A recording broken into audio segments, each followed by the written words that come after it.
मेरा सवाल आज पुलिस नेता या बाबुओं से नहीं, my lordship this is an appeal to your wisdom. ऐसा केस जिसने संसद से सुप्रीम कोर्ट तक को हिला दिया। गांव की वो छोटी सी कुर्सी जिस पर सेंगर का परिवार पिछले 50 साल से राज कर रहा था, वो सेंगर के बड़े ईगो पर लग गई। लेकिन ध्यान रहे, अभी विधायक जेल में बेशक था, पर उसका सिक्का बाहर बराबर चल रहा था। गवाहों को चुप कराना ये तो बाहुबलियों का पुराना स्टाइल है। संविधान, लोकतंत्र और फ्रीडम और स्पीच जैसे शब्द यहाँ सप्ताह पर रखे हैं।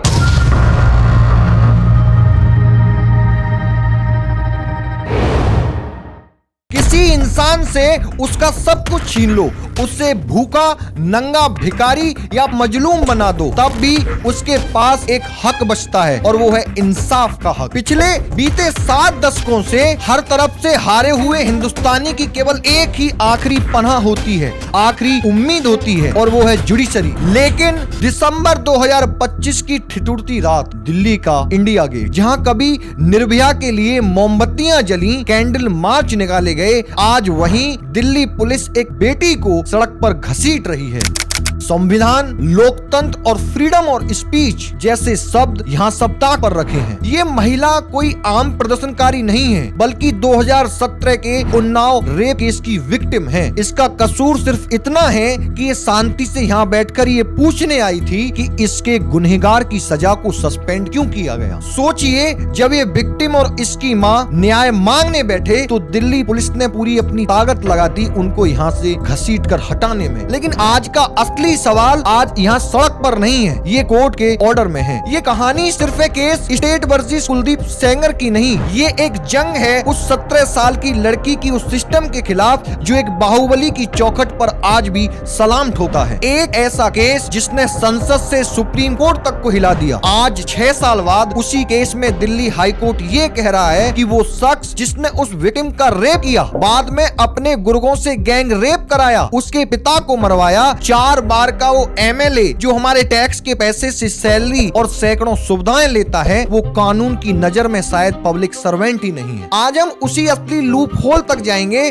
जिसने ये साबित कर दिया है कि अगर आपके हाथ में पावर है, कानून तो आपकी मुट्ठी में है। आज हम ये भी देखेंगे पुलिस, सीबीआई और पूरे सिस्टम ने उस आरोपी को बचाने के लिए पूरी जान लगा दी। मैं इस पूरी वीडियो में एक लाइन तो क्या, एक शब्द भी अपनी ओर से नहीं जोड़ूंगा। मेरी हर लाइन के एक एक शब्द को तुम डिस्क्रिप्शन बॉक्स में दिए गए सोर्सेज से वेरीफाई कर सकते हो, क्योंकि सच जानना आपका हक है। इसलिए चैनल को सब्सक्राइब करें, क्योंकि ये रिपोर्ट आपको हिला कर रख देगी। देखिए, इस कहानी का सेंटर पॉइंट है उत्तर प्रदेश का माकी गांव और उन्नाव से 4 बार का एमएलए कुलदीप सिंह सेंगर। पार्टी चाहे बहुजन समाज पार्टी हो, समाजवादी पार्टी हो या फिर भारतीय जनता पार्टी हो, कोई भी हो, सेंगर का झंडा और डंडा दोनों हमेशा बुलंद रहे। मैं आपको ये भी बता देता हूँ कि विक्टिम के परिवार और सेंगर के बीच में दुश्मनी की शुरुआत 2015 में एक छोटे से प्रधानी के इलेक्शन से हुई। सेंगर के लिए विक्टिम का पूरा परिवार पूरी तरह से लॉयल था, इवन उसकी इलीगल एक्टिविटीज में उसका पूरा साथ भी देता था। बात केवल इतनी सी हुई कि उस प्रधानी के चुनाव में कुलदीप सेंगर के भाई अतुल सेंगर की पत्नी इलेक्शन में खड़ी हुई, बट विक्टिम के परिवार ने इस इलेक्शन में इस बार उनका विरोध किया। गाँव की वो छोटी सी कुर्सी जिस पर सेंगर का परिवार पिछले 50 साल से राज कर रहा था, वो सेंगर के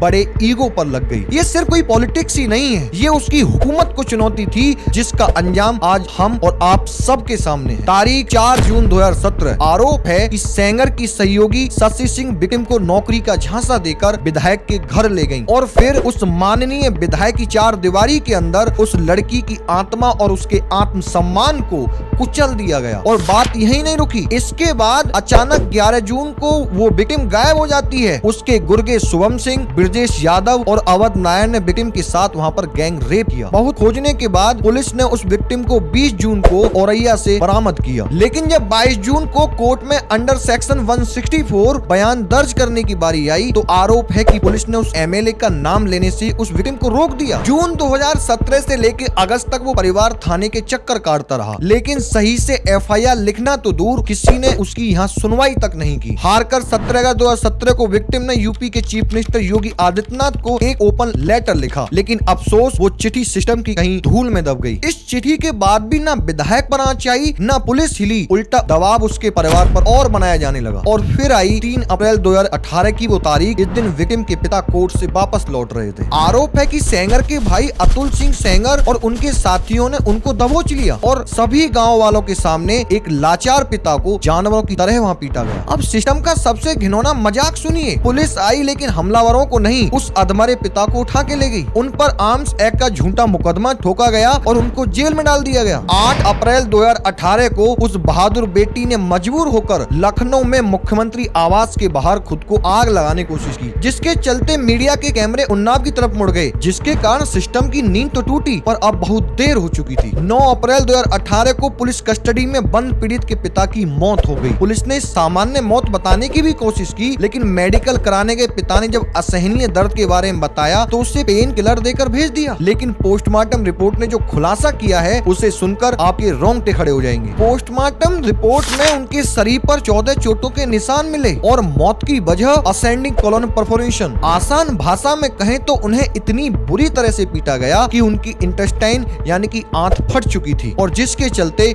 उनके पेट के अंदर जहर फैल गया। ये कोई मौत नहीं थी, ये एक वर्दी की निगरानी में किया गया कत्ल था। इसके चलते 10 अप्रैल को अतुल सेंगर को गिरफ्तार किया गया और माखी के 6 पुलिस वालों को भी निलंबित कर दिया गया। हवालात में बंद विक्टिम के पिता की चीख तो दबा दी गई थी, पर उसकी मौत ने सता के गलियारों में भूचाल ला दिया। 11 अप्रैल को इलाहाबाद हाई कोर्ट ने स्वमोटो कॉग्निजेंस यानी खुद संज्ञान लेते हुए इस केस को सीबीआई को सौंप दिया। आखिरकार 13 अप्रैल 2018 को बाहुबली कुलदीप सिंह सेंगर को गिरफ्तार किया गया। लेकिन ध्यान रहे, अभी विधायक जेल में बेशक था पर उसका सिक्का बाहर बराबर चल रहा था। पिता की मौत के बाद भी वो बेटी टूटी नहीं, वो वहाँ विटनेस बन गई और गवाहों को चुप कराना ये तो बाहुबलियों का पुराना स्टाइल है। आरोप है कि 28 जुलाई 2019 को विक्टिम अपनी चाची, अपनी मौसी, अपने वकील के साथ अपने चाचा से जेल में मिलने जा रही थी। तभी एक ट्रक जिसका नंबर था UP 7188300, ये आप स्क्रीन पर देख भी सकते हैं, ने उनकी कार को रोन दिया, जिसके चलते चाची और मौसी की तो मौके पर ही मौत हो गई और विक्टिम और उसका वकील वेंटिलेटर पर चले गए। लेकिन ये हादसा किसी भी तरह से एक साधारण हादसा लग ही नहीं रहा था, क्योंकि जो ट्रक की जो नंबर प्लेट थी उस पर ब्लैक ग्रीस लगाई गई थी ताकि उस ट्रक को पहचाना न जा सके। पूछताछ में ट्रक के ड्राइवर और उसके मालिक ने ये एक्सक्यूज दिया, ट्रक की EMI से बचने के लिए उसके नंबर को छुपाया गया था ताकि फाइनेंस कंपनी की नजर में वो न आ सके। विक्टिम का परिवार ये कहता रहा कि ये सब झूठ है। सवाल ये था कि जिस दिन एक्सीडेंट होना था उसी दिन ही फाइनेंस कंपनी से उनको क्यों बचना था। और सुनिए, विक्टिम की सुरक्षा में लगे पुलिस वाले उस दिन गाड़ी में थे ही नहीं। इसके लिए उन्होंने जो वजह बताई अपने आप में ही वो एक भद्दा मजाक है। उन्होंने कहा कि गाड़ी में जगह ही नहीं थी। FIR में ये बताया गया कि सिक्योरिटी टीम सेंगर को विक्टिम की पल पल की खबर देती थी। इसके चलते 3 पुलिस वालों को तुरंत सस्पेंड कर दिया गया। आप ही सोचिए, ये वाकई उस कार में जगह की कमी थी या उन पुलिस वालों की नियत की। हादसे के बाद CBI ने ट्रक चालक और मालिक को हिरासत में तो लिया, क्योंकि ये हादसा केस से जुड़ी इम्पोर्टेंट टाइमलाइन के तुरंत बाद हुआ था। लेकिन CBI ने सबूतों के अभाव में चार्जशीट में स्पष्ट कहा है कि ड्राइवर या मालिक का इस पूरे केस से कोई लिंक नहीं है। लेकिन देश का सुप्रीम कोर्ट अब सब कुछ देख रहा था। कोर्ट ने ये मान लिया कि यूपी में निष्पक्ष ट्रायल संभव नहीं है, इसलिए 1 अगस्त 2019 को एक बड़ा फैसला आया। इस केस से रिलेटेड सारे 5 केसेस को दिल्ली की TCRE कोर्ट में ट्रांसफर कर दिया गया। ऑर्डर इतना सख्त था कि सुप्रीम कोर्ट ने इसमें कहा कि इस केस की डेली हियरिंग होगी और 45 दिन के अंदर अब पूरा फैसला चाहिए। खौफ इतना था कि केवल पीड़िता के केसेस नहीं, पीड़िता के चाचा को भी रायबरेली जेल से दिल्ली की तिहाड़ जेल में ट्रांसफर करना पड़ा, जिसे 19 साल पुराने एक मामले में 10 साल की सजा हुई थी। ये सब कुछ ये दिखाता है कि देश की सर्वोच्च अदालत को भी उत्तर प्रदेश सरकार और यहाँ के पुलिस के अधिकारियों पर भरोसा ही नहीं रहा था। इतना खौफ आखिर था क्यों? सुप्रीम कोर्ट के आदेश के अनुसार दिल्ली की TCRE कोर्ट में जज धर्मेश शर्मा के सामने अब सुनवाई शुरू हुई। बंद कमरे में कैमरे के अंदर गवाहियां हुई, यहाँ तक कि एम्स अस्पताल में जाकर जहाँ पीड़ित एक्सीडेंट के बाद भर्ती थी उसका बयान दर्ज किया गया। 16 दिसंबर 2019 को यह फैसला आया। कोर्ट ने कुलदीप सिंह सेंगर को दोषी करार दिया। जज धर्मेश शर्मा ने अपने फैसले में कहा है कि सेंगर एक पब्लिक सर्वेंट यानी कि लोक सेवक है और उसने लोक सेवक होते हुए जनता के भरोसे का कत्ल किया है, जिसके चलते कोर्ट ने उसे सेक्शन 376(2) और पॉक्सो एक्ट के सेक्शन 5C और 6 यानी कि एग्रेवेटेड पेनिट्रेटिव असॉल्ट के तहत दोषी माना। जरा इन दोनों धाराओं को अपने दिमाग में ध्यान से बिठा लीजिएगा, क्योंकि यहाँ से आगे की पूरी कहानी इन दोनों सेक्शंस पर डिपेंड करती है। 20 दिसंबर 2019 को सजा का ऐलान हुआ और सजा थी उम्र कैद, लेकिन यह कोई साधारण उम्र कैद नहीं थी, बल्कि रिमाइंडर ऑफ नेचुरल लाइफ, यानी कि जब तक सेंगर की सांस चलेगी तब तक वो जेल में ही रहेगा। इसी के साथ सेंगर पर 25 लाख रुपए का जुर्माना लगाया गया। बाद में मार्च 2020 में पिता की कस्टोडियल डेथ के मामले में भी सेंगर को 10 साल की सजा हुई और उसके भाई अतुल सेंगर को भी इसी केस में 10 साल की सजा हुई। अब आप सबको ये लग ही रहा होगा कि शायद इंसाफ हो गया, सिस्टम ने देर से ही सही सलाम ठोकने के बजाय गुनहगार को हथकड़ी पहना दी,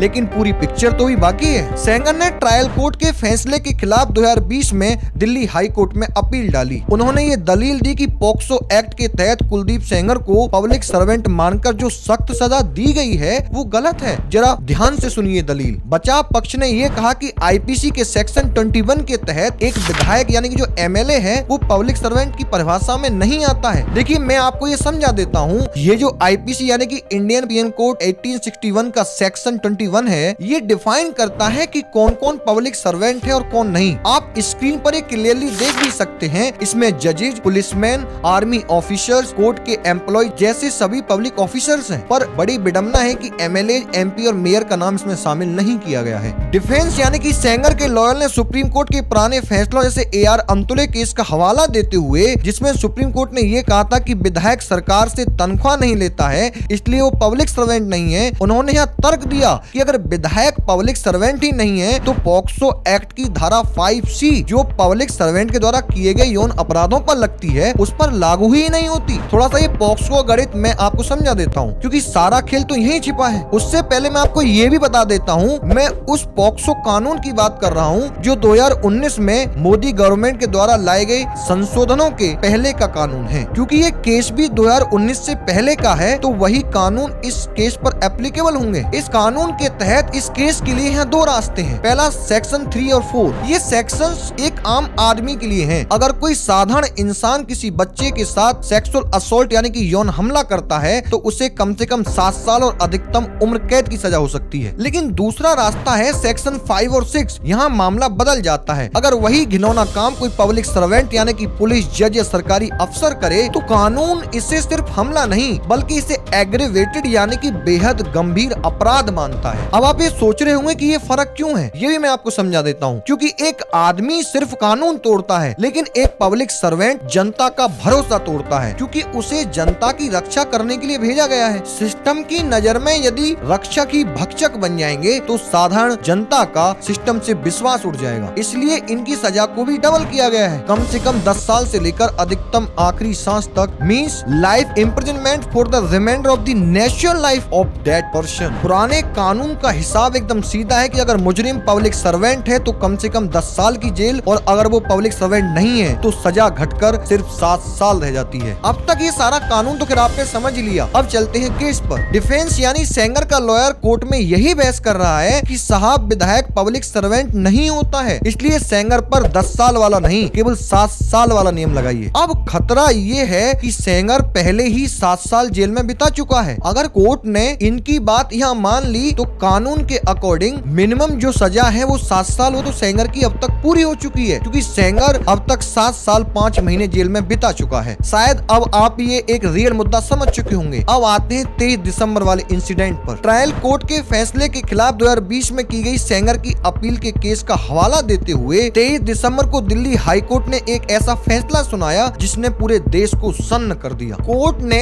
बचाव पक्ष यानी सेंगर की दलील मान ली। जज साहब का यहाँ कहना था कि सेंगर 7 साल 5 महीने पहले ही जेल में काट चुका है और वो पब्लिक सर्वेंट है या नहीं ये अभी एक बहस का मुद्दा है, क्योंकि कानून में उसे पब्लिक सर्वेंट की परिभाषा में शामिल नहीं किया गया है। ये तो फिर मैंने आपको थोड़ी देर पहले स्क्रीन पर दिखाया कि वो पब्लिक सर्वेंट की परिभाषा में नहीं था। कोर्ट यहाँ यही कह रहा है कि इस मुद्दे पर बहस की जाएगी जब कोर्ट के पास समय होगा, जो कि अभी नहीं है। और उसको दी गई बेल के पीछे कोर्ट ने ये तर्क दिया 2020 से अपील पेंडिंग है और हाई कोर्ट अभी किसी नतीजे पर नहीं पहुंचा है। इसलिए जब तक कोर्ट दोबारा किसी नतीजे पर नहीं पहुंचता तो उसकी उम्र कैद की सजा को सस्पेंड किया जाता है। अब सिंपल सी बात है कि जब सजा रुक गई तो कन्विक्शन नहीं, और कन्विक्शन नहीं तो आरोपी कन्विक्टेड नहीं, यानी कि आरोपी को अपराधी घोषित नहीं किया गया तो उसको जेल क्यों होनी चाहिए, तो उसे जमानत दे दी गई। इसमें विक्टिम के वकील ये कहते रह गए कि लॉर्डशिप उसके बाहर आने से विक्टिम की जान को खतरा है, तो कोर्ट ने इस पर यह तर्क दिया क्योंकि पुलिस और पैरामिलिट्री के जवान अपनी ड्यूटी ढंग से नहीं कर रहे हैं, केवल इस तर्क पर किसी को जेल में नहीं रखा जा सकता है। केवल थोड़ी सी शर्तें रखी गई, जैसे 15 लाख का बॉन्ड, दिल्ली छोड़कर सेंगर नहीं जा सकता, उसका पासपोर्ट भी जमा कर लिया गया, और पीड़ित के घर के 5 किलोमीटर के दायरे में भी सेंगर की एंट्री नहीं हो सकती। इन सभी शर्तों के साथ एक रेप केस के अपराधी को यहाँ बेल मिल गई। देखिए, इसके बाद भी सेंगर जेल में ही रहता क्योंकि विक्टिम के पिता की हत्या के केस में उसे 10 साल की सजा पहले ही हो चुकी थी। अभी उसे केवल रेप केस में ही राहत मिली थी। मामला इतना संगीन था कि सुप्रीम कोर्ट की स्पेशल बेंच को अपने वैकेशन टाइम पर बैठना पड़ा। Chief justice of India Suryakant की बेंच के सामने सीबीआई की ओर से advocate solicitor general Tushar Mehta ने अपना पक्ष रखा। दोपहर 3:20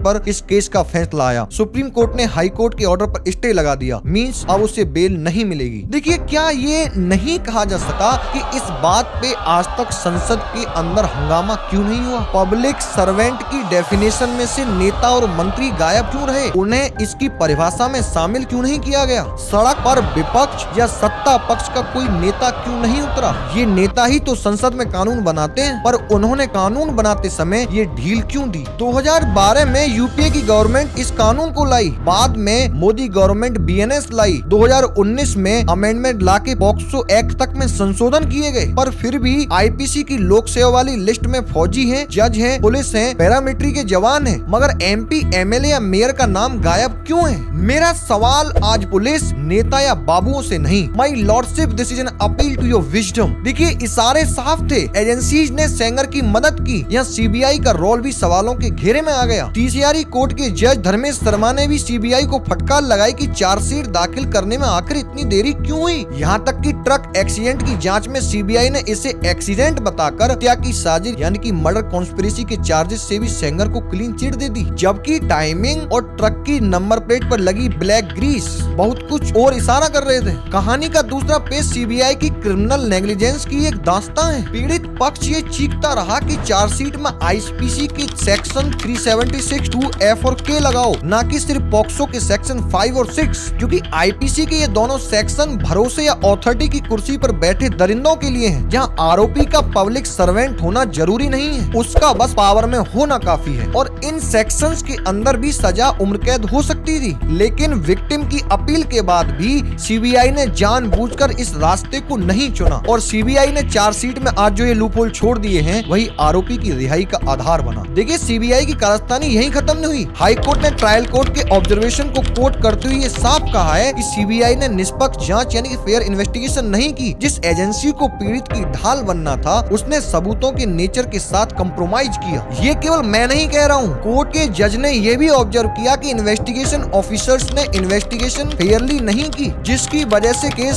शुरू में आरोपी के पक्ष में झुका रहा। वो छोड़िए, 2018 के केस में चार्जशीट दाखिल करने तक में 18 महीने लगा दिए। रेप और किडनैपिंग के दो अलग अलग केसेस को मिला दिया गया ताकि जांच लंबी खिंचे और बेंडिंग द लॉ का सीधा फायदा आरोपी को मिले। आप विडंबना देखिए, अमेरिका, ब्रिटेन, यहाँ तक कि पाकिस्तान में भी चुना हुआ नेता पब्लिक सर्वेंट होता है, लेकिन हमारे यहाँ जनता के टैक्स पर पलने वाले ये नेता पब्लिक सर्वेंट की श्रेणी में ही नहीं आते। वो भी छोड़िए, आप कानून का ये एक दोगलापन देखिए। इन्हीं सांसदों और विधायकों को प्रिवेंशन ऑफ करप्शन एक्ट यानी पीसीए के तहत पब्लिक सर्वेंट माना जाता है, लेकिन जब बात आईपीसी के सेक्शन 21 की आती है तो ये सो कॉल्ड माननीय अचानक पब्लिक सर्वेंट की श्रेणी से बाहर हो जाते हैं। ये कोई इत्तेफाक है या सोची समझी साजिश? कहीं ये कॉन्ट्रडिक्शन जानबूझकर तो पैदा नहीं किया गया है जिससे कि इनके द्वारा ही यदि ये जघन्य अपराध हो तो ये अपने द्वारा बनाए गए सिस्टम के लूपहोल से साफ बच निकले। अब सीबीआई हाई कोर्ट के फैसले के खिलाफ सीधा सुप्रीम कोर्ट गई है, मगर मगर साहब जब चार्जशीट की नींव ही खोखली है तो उस पर सजा की इमारत कैसे बनेगी। देखिए निठारी केस हो चाहे आरूसी तलवार केस या बाबरी मस्जिद डिमोलिशन का केस, इतिहास गवाह है कि सीबीआई के सबूत हमेशा कोर्ट में कमजोर और कॉन्ट्राडिक्टरी यानी कि विरोधाभासी पाए गए हैं। बड़े बड़े आरोपी केवल इन्हीं के बेस पर बरी हो जाते हैं। जिस एजेंसी पर भारतीय जनता पुलिस से ज्यादा भरोसा करती है वही एजेंसी सही समय पर सही धाराओं में चार्जशीट फाइल न करके सबसे बड़ी धोखेबाज साबित हो रही है। मैं ही नहीं, यूपी के एक्स डीजीपी ने सीधे तौर पर कहा है कि पूरे सिस्टम ने लक्कर सेंगर को बचाने की कोशिश की, पर इसके बावजूद भी कोई भी इन पर एक्शन क्यों नहीं ले रहा है। आज मुझे जॉली एलएलबी पिक्चर का एक डायलॉग याद आता है, जज साहब आपकी इज्जत खतरे में है। असली इंसाफ उस दिन होगा जब सुप्रीम कोर्ट आरोपी से नहीं बल्कि सीबीआई से पूछेगा कि जांच के नाम पर ये खेला क्यों और तुम्हारी इस पूरी नाकामी का जिम्मेदार आखिर है कौन। माय लॉर्ड्स, ये आखिरी गुजारिश है, सेंगर का जेल जाना काफी नहीं है, इंसाफ का नाटक बंद कीजिए। सजा उस सिस्टम को मिलनी चाहिए जिसने उस पिता के कस्टोडियल मर्डर को मेडिकल रिपोर्ट में एक नेचुरल डेथ बना दिया। सजा उस सीबीआई को भी मिलनी चाहिए जिसने अपना काम सही से नहीं किया। सजा उन पुलिस के ऑफिसर्स को भी मिलनी चाहिए जिन्होंने अपनी ड्यूटी ढंग से नहीं की और सेंगर की इसमें पूरी मदद की। मेरी आपसे इतनी सी रिक्वेस्ट है कि सिर्फ फाइलें मत निपटाइए, इस सिस्टम का भी इलाज कीजिए। एग्जीक्यूटिव यानी कि सरकार से तो हमारी खैर उम्मीदें पूरी तरह से खत्म ही हो चुकी हैं। अब आखिरी उम्मीद केवल आप हैं। इनसे ये पूछिए कि इस कानून में ये लूपहोल किसके लिए छोड़े गए हैं, वरना बेटी बचाओ सिर्फ एक खोखला नारा रह जाएगा। हमारा भरोसा टूटने मत दीजिएगा क्योंकि अब फैसला आपके हाथ में है और नजरें आप पर पूरे हिंदुस्तान की। देखिए सेंगर को तो इसमें सजा मिली लेकिन उसे बचाने वाले सिस्टम को सजा कम मिलेगी। अगर आप भी सिस्टम की ये जवाबदेही तय करना चाहते हैं तो कमेंट सेक्शन में जस्टिस फॉर ऑल लिखिए। साथ ही चैनल को सब्सक्राइब करें और बेल आइकन दबाना तो भूल ही मत जाना। For now I Rahul Bharadwaj signing off. धन्यवाद।